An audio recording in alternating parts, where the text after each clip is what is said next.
สวัสดีครับผมสวัสดีพี่น้องป้องปายมิดมอแคนแฟนหมอลำแฟนคลับFCสาวน้อยเพชรบันแพงแฟนคลับFCลาหน่อยอุ๋งอิงสู้ขู่สู้คนเด้อครับเด้อมาพบกันทางช่องไทยซีเกตชาแนลในเวลาตอนนี้ครับพี่น้อง17:56 นาทีคลิปนี้สิมาบอกฮอดจอดถึงเรื่องราวของหยังขับเทพธิดาลำเพลินเงินล้าน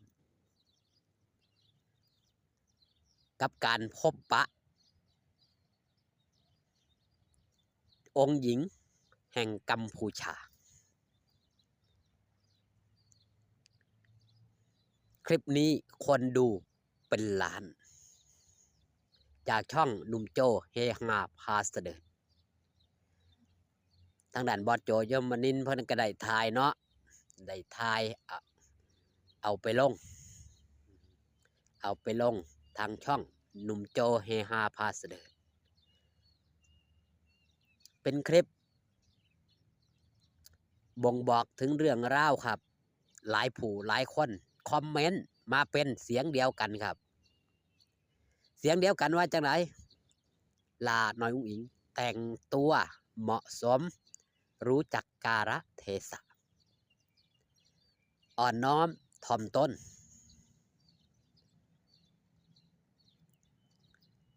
บางคนก็จะมันมีบุญวาสนาหลายเป็นโชคชะตาวาสนาแข่งเรือแข่งพายแข่งได้แข่งวาสนาแข่งกันบ่ได้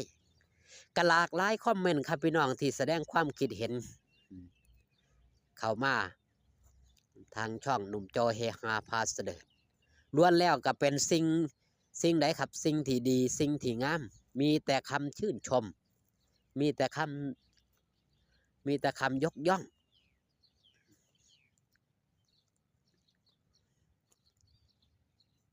บางคนกับพิมพ์เข้ามาแสดงความคิดเห็นในเรื่องใดครับพ่อลูกคู่บุญสมกับเป็นพ่อลูกคู่บุญลูกผ้าหังผ้ามีลูกแก้วลูกค่ำลูกคูณก็ถือว่าบอสโจกับลาน้อยอุ๋งอิงนี่บุญสัมพันธ์กันแม้แต่องค์หญิงแห่งกัมพูชาก็บุญสัมพันธ์กันใครสิคาดคิดว่าเด็กหน่อยคนหนึ่งเข้ามาอยู่ในวงการหมอลำ2 ปีกว่าๆนี่จะมีชื่อเสียงจะได้รับคำชื่นชมจะได้พบปะเจ้าใหญ่นายโตแม่นบ่ล่ะครับจะได้ร่วมพิธีหรือว่าร่วมงานใหญ่ๆของทางพระเกจิต่างๆที่จัดทำขึ้นบ่ว่าจะเป็นงานยกเสาเอกเสาโทยกซ่อฟ้างานเมื่อเช้าก็เป็นงานถวายพระอุโบสถก็ได้รับคำเชิญมาให้ร่วมงานร่วมพิธีการทางด้านบอสโจก็บ่ได้อยู่จนจบเนื่องจากมีธุระจะไปคุยเรื่องหยังครับเรื่องของมืออื่นเรื่องหยังเรื่องการปล่อยทีเซอร์การปล่อยตัวอย่างบางช่วงบางตอนนั่นแหละครับของหนังคายอ้อ3 โมงเช้า9 นาฬิกามืออื่นครับพี่น้องบ่ว่าจะเป็นช่องลักช่องใหญ่บ่ว่าจะเป็นช่องของบอสโจช่อง YouTube ลักทางเพจสาวน้อยเนาะทางเพจสาวน้อยก็สิปล่อยพร้อมกัน3 โมงเช้า9 นาฬิกาพี่น้องมิตรหมอแคนแฟนหมอลำก็สิได้เบิ่งครับในช็อตสั้นๆช็อตย่อๆเพื่อมันเฮาสิได้เห็นภาพอันใดแน่พี่น้องมิตรหมอแคนแฟนหมอลำก็ลุ้นเรื่องราวของหลาน้อยอุ๋งอิงครับเป็นเรื่องราวแห่งปาฏิหาริย์เป็นเรื่องราวแห่งความอัศจรรย์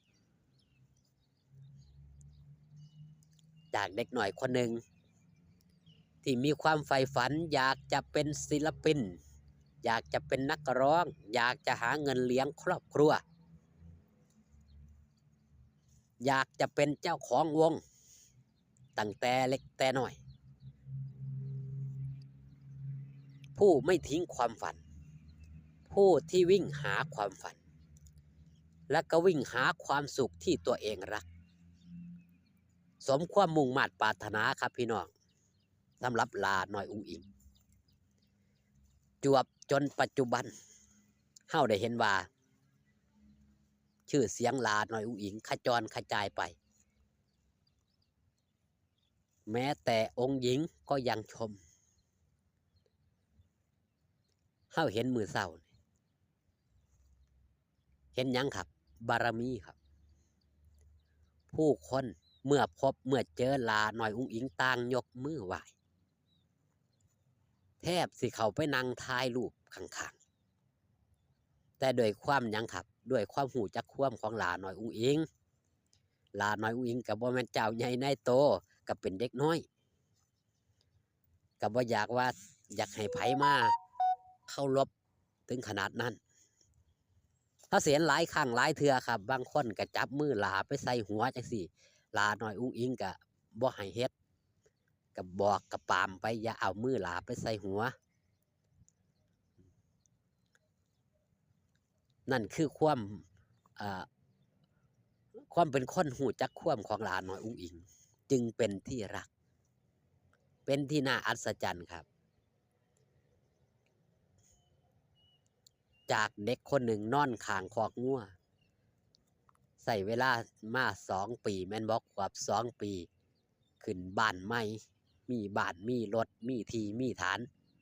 แล้วก็เป็นที่พึ่งพาอาศัยของอีกหลายๆชีวิต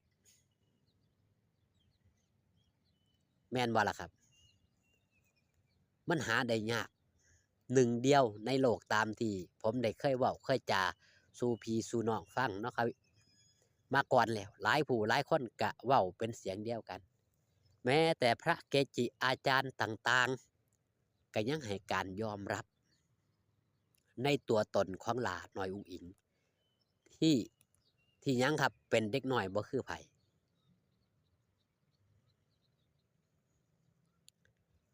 หลวงพ่อหลายผู้หลายคนครับ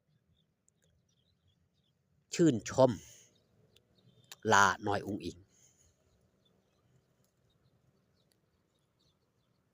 ยกย่องลาน้อยอุ้งอิงการปฏิบัติตนการปฏิบัติโตลาน้อยอุ้งอิงเฮ็ดให้มีหลายผู้หลายคนครับมีเจ้าใหญ่นายโตหลงรักวงการบันเทิงให้การยอมรับเอาสำหรับคลิปนี้ฝากตอนเอาไว้แต่เพียงส่ำนี้ครับขอบคุณที่มาเบิ่งมาแย่งพอกันคลิปหน้าสบายดีครับผม